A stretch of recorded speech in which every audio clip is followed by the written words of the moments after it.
If you haven't already realized this, our hunger changes from day to day, and now it's all about getting to be okay with it.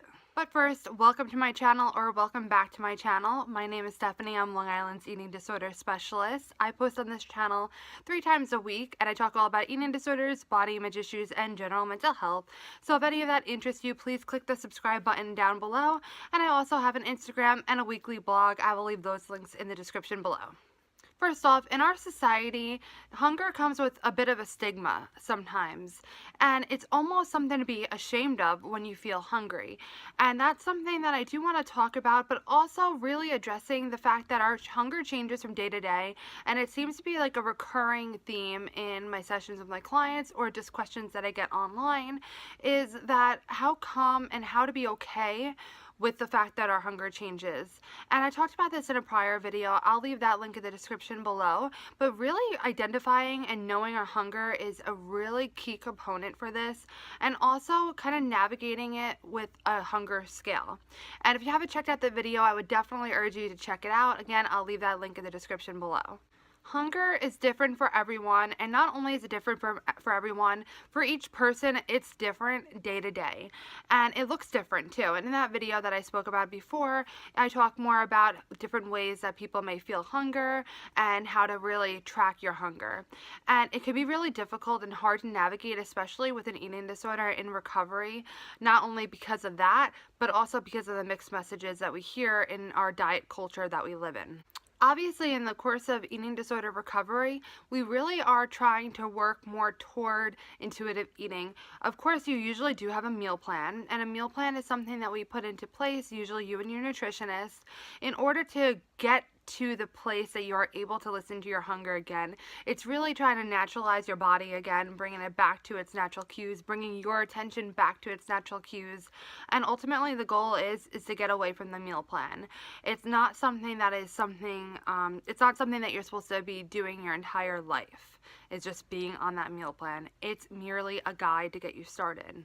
Alright, quick interruption. You may see that at different points of this video I look different, and that is because I'm surprised this hasn't happened to me before, but I was clicking the record button, and at the time that I was trying to record, for some reason I got messed up and I started recording when I wasn't intending to record, and not recording when I actually was intending to record.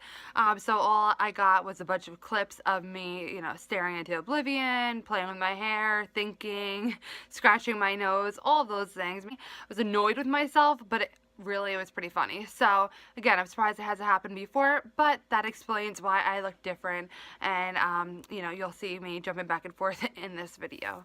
What I was trying to say in last video, which was what I was filming yesterday, was it's really important to know our hunger and to really know what hunger is for you, how it feels, and your hunger patterns. So for me, for instance, something that I've noticed probably within the last few months, that I just go through these random spurts. I really haven't found any rhyme or reason to it, but every so often I'll go like a couple days, maybe even a couple of weeks, where I just get very, very hungry. Like I get very full quickly, and then I get very, very hungry without much warning at all.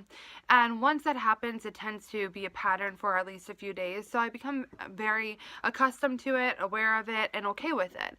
So what I do with that knowledge is that when that starts to happen, I make sure that I pack extra snacks, just because I want to be prepared that if I do get really, really hungry and I'm out, I'm able to have something without feeling that hunger pain for that entire time.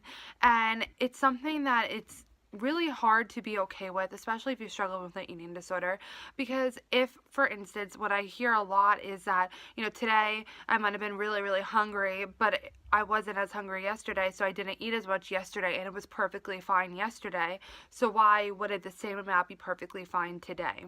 And it's a valid question. It makes sense. But the reason why that is because our body doesn't operate according to a perfect scientific formula, as so many people who create diets and such like that want to pretend it does. It doesn't. If you think about it, it's very similar to us feeling tired. Some days you might really be exhausted for no apparent reason, and other days you might have a harder time falling asleep and you're not exhausted. Maybe even you had a longer day that day, but for some reason something in your body is just work in this way, and it might not be always intuitive. It might not always be understandable as to why that is, but really just a matter of letting our body do its thing because it knows what it's doing better than our mind could tell us.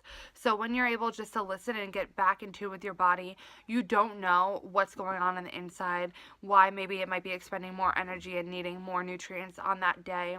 But just because you ate less yesterday, it literally has absolutely nothing to do with today. And today what you eat has literally absolutely nothing to do with what you eat tomorrow. And actually, if you want to really get technical, what you eat right now has nothing to do with what you eat in a couple of hours. And that's a whole other, bandwagon that I could get on, but I won't do that for this video. With all this knowledge, the best thing that you could do is just acknowledge and honor your hunger, know it, honor it, and just be non-judgmental toward yourself and be compassionate toward yourself, because there's absolutely no need to judge it, to judge your hunger. I mean, it's just your body's way of saying, hey, I'm out of gas. Like, if your car were to say that, do you judge it? Do you be like, wow, maybe you do. Maybe you're like, you're such a gas guzzler or whatever. But your body, it's a whole different story. When your body needs fuel, it tells you through its hunger. And that's not something we should begrudge. We should actually look at it and be grateful for it, because that means our body is freaking working. And let's acknowledge that and honor that and celebrate it. When your body is working, that's awesome. It's fighting for your survival. It's fighting for your life. And this is awesome and reason to celebrate. I hope that you found this video helpful. If you did, please give it a thumbs up. Leave a comment down below about whether or not you struggled with the changing patterns of your hunger. Also, you can click my face over here to subscribe to my channel, and I wish you non-judgment of yourself on your journey to finding your state of balance, and I'll see you in my next video.